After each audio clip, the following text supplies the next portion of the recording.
Welcome back to another Blender tutorial, and today we're going to talk about facial motion capture. Specifically, I want to talk about how Blender, a free open source program, can be turned into a completely free motion capture solution. And for this, we're not going to need any add-ons or plugins, we're really just using a phone camera and a Sharpie. The workflow we need to go through to get our final result is only 6 steps long, and it's important to really understand the purpose of each step so you can extrapolate these techniques beyond the niche case of facial tracking. And once we've gone over the whole workflow by manually doing each step, we'll actually be able to automate the majority of this. I'm going to provide a basic Python script I wrote that will do this automation for us, and you can use and distribute this script in absolutely any way you want. That being said, here are the 6 steps we need to go through. In the first step, we'll obviously need to record our footage. We're going to go over how to put the trackers on your face, where specifically you should put them, and how to film your face to prevent issues later on in the workflow. In the second step, we're going to be doing our tracking. We'll go over the fastest methods to use and how to handle tracking difficult markers. And remember, from this point on, we'll eventually have a Python script that automates the rest of the workflow. In the third step, we're going to create a mesh that we'll use as the target of our motion capture data. And for this tutorial, I'll show you how to make your own face, but of course you can do this with any mesh you want. In the fourth step, we'll be using the mesh we created to give our trackers depth. We'll then use these trackers to set down some armatures which will be responsible for deforming the face. In the fifth step, we're going to rig the face mesh using the armature. This will let us deform the geometry with the bones, and we'll go over how we can tweak our rig with weight painting. Finally, in the sixth step, we're going to link our rig to the trackers which will animate our mesh. We can then bake in this action to improve the playback performance. Obviously, the first thing we need to do is record some footage we want to motion capture. This means we need some way to quickly add high quality tracking markers all around the face. We want markers that really contrast the skin and are small and convenient so we can add a whole bunch of them. My first recommendation for an easy solution is using a black Sharpie marker. Chances are you have one lying around somewhere, and it really does work with most skin tones. If you have super dark skin where black wouldn't show up, you can try substituting this with whiteout. Of course, the big disadvantage to both Sharpies and whiteout is that they're very hard to remove from your skin. You also have the fact that they're both considered somewhat toxic. So instead, what I recommend is finding some kind of dark makeup and using that to create the markers. Not only is it meant to be put on skin, but it washes away much more easily. So for those of you who don't have any makeup lying around, try to find someone who does, or of course you can just use the Sharpie solution. And when we're ready to actually apply these tracking markers, there are a few simple principles we want to follow. First of all, we want to identify the areas of the face that will deform the most during capture. In general, these are areas like the mouth, eyes, and eyebrows, and in these areas we want to apply more tracking markers than usual. The higher the density of our markers, the more detail we'll end up getting in our capture. That being said, we still want to avoid adding markers in areas that the camera can't see. These are areas like under the nose, the side of the face, and areas obstructed by your hair. Otherwise, we can add markers pretty much anywhere else in a symmetric fashion so we don't get any extra detail on one side of the face. And now that we've drawn in our markers, we want to make sure we're filming our footage correctly. And the safest way to do this is with a head-on shot with minimal camera shake. This way our markers stay visible throughout the whole shot so we can get the full deformation, and we also avoid having any camera movement interpreted as part of the performance. So the types of shots that are bad for motion capture are shots where some of our trackers are obstructed, and also shots where we add motion via camera shake. And if we follow these principles, we'll end up with perfectly trackable shots like these. Notice that the lighting conditions don't really matter as long as we can see the markers, and moving shots are also fine as long as the face remains centered. So this is the shot we're going to be using for our motion capture, and clearly when I filmed this on my phone, I ended up filming it vertically. For our purposes, we can treat this like a horizontal shot which fills up the frame, and this is what we're going to be tracking. And before we do any of that tracking, we want to convert our footage into an image sequence, which Blender tends to handle much better. So head over to the video editing workspace, which is where we can do this conversion, and import in the footage as a movie strip. The nice thing about this is that Blender will automatically change our project frame rate, however we still need to match our project endpoint. To do this, just find where the movie strip ends and copy over the current frame value into the endpoint slider. Now the last thing we still need to correct is the color of our footage, which has clearly changed from our original. The setting we can tweak to fix this is called the View Transform, and it's located in the Render tab under Color Management. And we just want to switch this from Filmic mode back over to Standard. Finally, to export this out as an image sequence, we can just go to the Output tab and set this to render as a PNG sequence with 0 compression, and just set an output path for our render. Now to render out our animation, just hit Ctrl F12 and wait for Blender to process through the whole clip. And again, what we're doing here is converting a video file into an image sequence which is frame rate independent. So when our render is done, we can choose a nicer frame rate to use, like 30 frames per second. So now we're ready to transition over to tracking, which means we can get rid of our movie clip and head back over to the layout workspace. Here we should change our 3D viewport into a movie clip editor, which is where we do our tracking, and then import in the image sequence we created. The first thing we want to do is hit prefetch, which will load the whole sequence into memory and prevent Blender from lagging in the future. And for now, let's keep all the default tracker settings and identify a specific marker that we want to track. I'm going to go with this marker on the forehead, where we'll drop in a tracker by control clicking. And once we position the pattern area around our feature, we can track this forwards by hitting Control T. And in this case, everything worked out perfectly, so we can lock our tracker by either hitting this button or using the shortcut Control L. But in general, the default tracker settings aren't that optimal for these facial markers. For example, if we try to track this marker near the side of the head, our track fails on frame 25. The reason this happens is that the markers are actually deforming throughout the shot, and we're just using the location motion model. This means that the pattern we want Blender to track is actually changing from our initial state. Some other things that can cause issues are subtle lighting changes and heavy motion blur. So to combat all of this, there are some tracker settings we want to change a bit to help us out. First of all, we need to change the motion model to something that handles distortion, and the two models that can do this are perspective and affine. And since our deformations aren't true perspective changes but rather just shears and stretches, we'll go for the affine model. Some other things we can change is enabling normalize to make the tracking invariant to lighting changes, and also bringing up our correlation to 0.9, which means we need 90% confidence on each frame or else the tracking will terminate. And now that we've made these changes, let's add the tracker back in and have it track forwards. So clearly these tracking parameters are much better than what we had before, and we can use this to get through the rest of the markers. This time let's try tracking a group of them, which we can select with A, scale up to cover our features, and track forwards with Control T. So even when we're tracking multiple features at once, we're still getting really fast and accurate results that we can supervise in case there are any errors. So let's lock in this group with Control L and repeat this with the next cluster. We're going to come back to the markers right above the eyes since they're a bit tricky, but for now we'll just keep progressing down the face.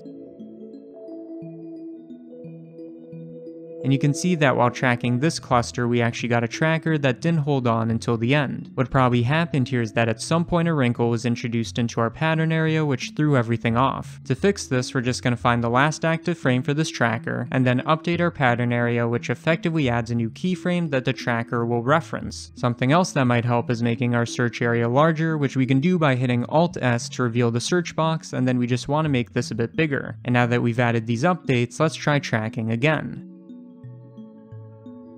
This time it successfully completed the track, and in general, these are the kinds of techniques we want to use to correct problematic trackers. So let's just keep going down the face with the affine model until we only have the markers above the eyes left over.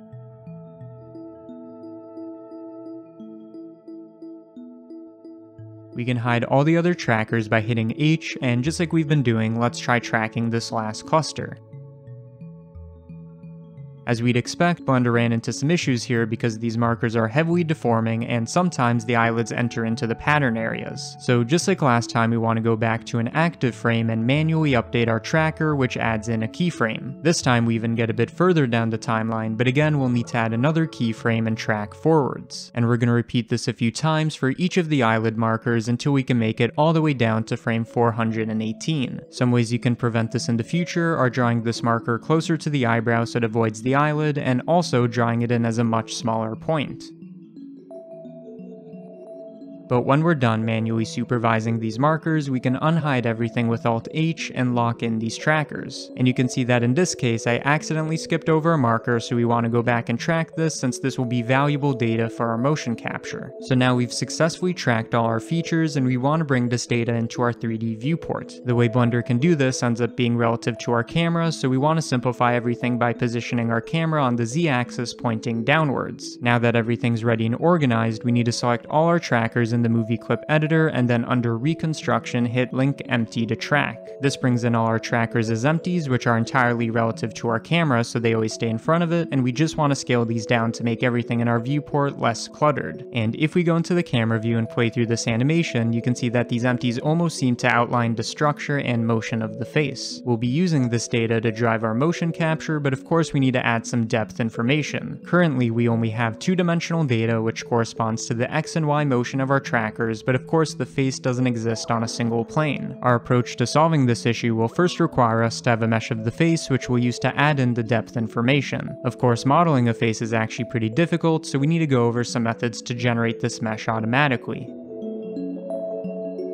So we're going to go over 3 completely different methods to get a face mesh without having to do any modeling. Each one will obviously have its pros and cons, and we'll talk about why you might want to use a certain method over the others. So starting off with our first option, we can obviously download free face models posted on sites like TurboSquid. There's a pretty wide variety of free meshes here, and this is by far the fastest way to get a quick OBJ that we can load into Blender. Now the reason I don't recommend downloading a model is that we have zero control over what it looks like. This is especially an issue if you want the mesh to look like your face, since chances are that none of the posted models will match that closely, and if they do, that may or may not mean that you just look incredibly generic. This brings us to the second option, which is a free open source program called MakeHuman. Essentially this is a full 3D character creator, but of course we're only interested in the face parameters. So what we can do is tweak these sliders to make custom faces, and if you specifically want a mesh of your own face, MakeHuman lets you add in a background image that can be used as reference. And when we're done editing the character, we can go to the export tab and send this over to Blender as a basic OBJ file. So the nice thing about this approach is that with enough time we can generate pretty much any face we want. The only downside here is that this can be a fairly slow process for making your own face, and this is pretty much the only deal breaker that will force us into option 3. And our third option is a program called FaceGen Modeler, which is very expensive, but it turns out that the free demo version actually has all the tools we need. And I should mention that with this demo version we don't have the legal right to distribute the exported model, but since we're just doing motion capture, there really isn't any reason to distribute the mesh in the first place. And what this program can do is generate a 3D model of your face from only a front-facing photo and 2 side-facing photos. So this will actually be the method we'll use for this tutorial, since we want our target mesh to match as closely as possible to the footage. When we open up FaceGen, it will look something like this, and we want to make sure we're in the Photos section under the Create tab. This is where we load in our 3 reference images, and we're just going to import the front photo, the right photo, and the left photo, and now we can hit next to begin our alignment. Before matching any of the features, make sure that the image is rotated upright, and then all we have to do is locate the features that FaceGen asks for.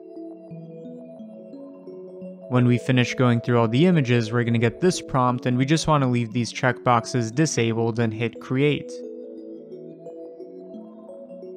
Usually this processing takes FaceGen under a minute, and we end up getting this custom head model that pretty accurately matches the reference. Now something you might be noticing is the big FaceGen logo across the forehead, which is a watermark that's always placed in the demo version. This really makes the generated texture unusable, but for our purposes we don't even need this texture to begin with. So we can just head over to the File tab, which is where we're going to export our mesh. And the only settings we really want to look out for is the expression, which should be set to current expression, and the mesh format, where we can just use a basic OBJ file. Once our export settings are all ready, we can save this model into a custom directory. And what FaceGen ends up exporting are 4 files, which are the OBJ we want, the corresponding material file, and 2 textures for the head and the mouth. Again, we're only going to use the OBJ file for our motion capture, so we can just delete the other 3 files.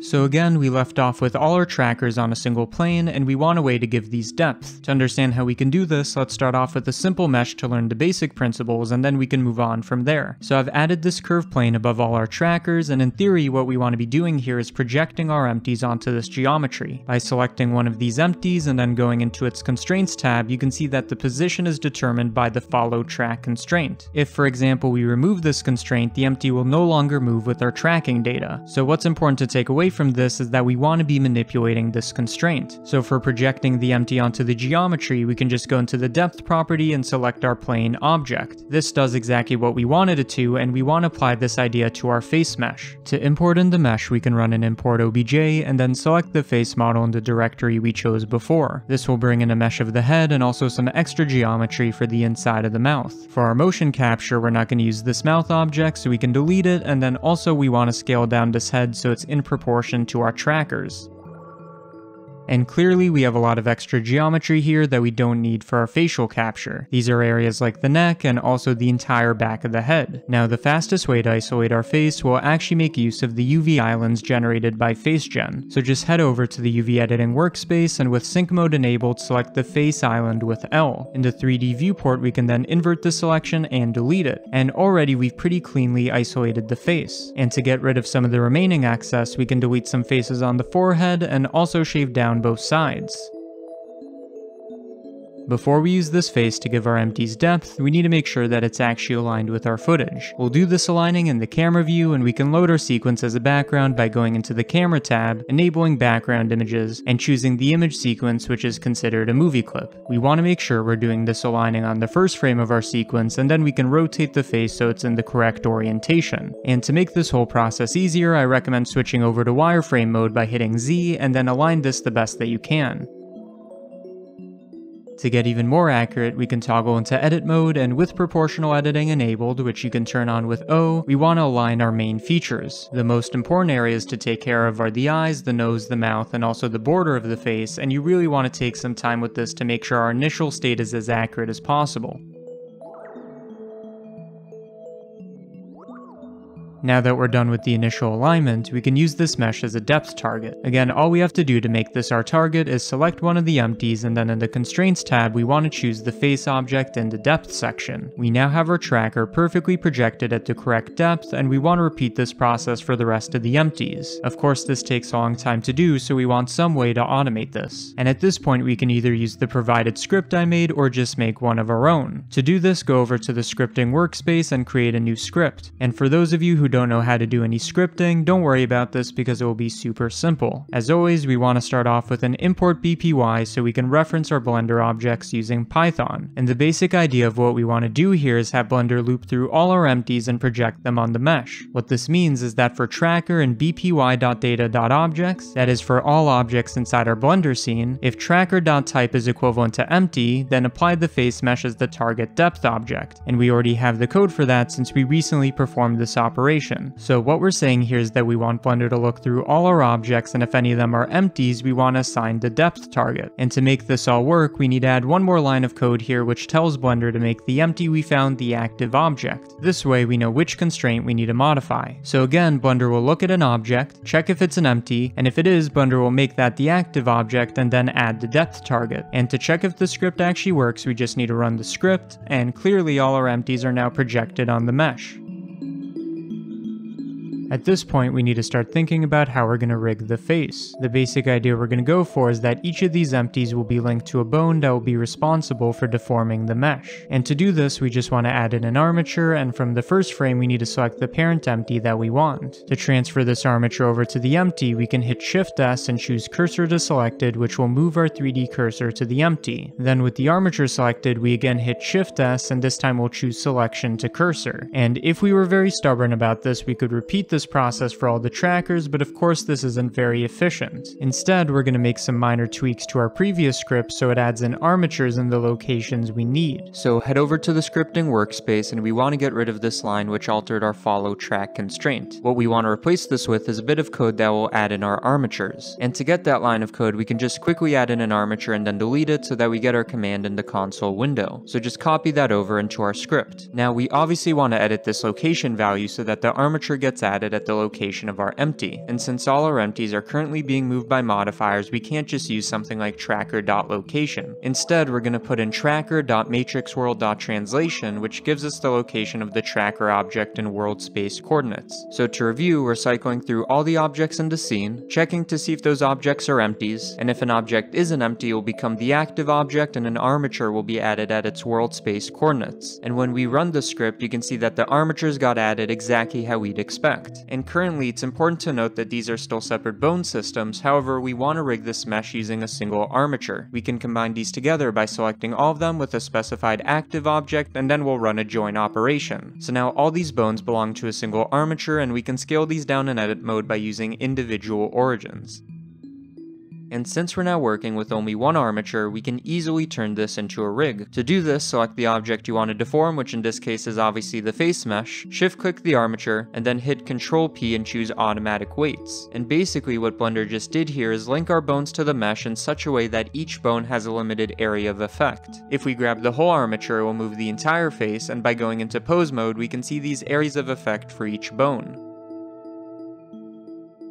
To get even more control over this, we can actually edit these regions manually. So with our face selected, head over into weight paint mode and you can already see this sort of heat map. The way you want to interpret this is that the bone on the bridge of the nose can only influence the area that isn't dark blue. More specifically, we say that dark blue has a weight of 0, and as we progress towards red, our weight gets closer and closer to 1. And when we go to the Object Data tab, you can see that Blender's added all these vertex groups which correspond to each of the bones. In this vertex group, for example, we have this weight map that has all its largest values around the eyebrows. And ideally, we don't want this bone having any effect over the deformation of the eyes, since we want this contained to the eyebrow region. To get rid of some of the weight around the eye, we can right click to open our stroke settings, and we want to be painting with a weight of 0. And now we'll just gently paint over any areas where we want our bone to have 0 influence.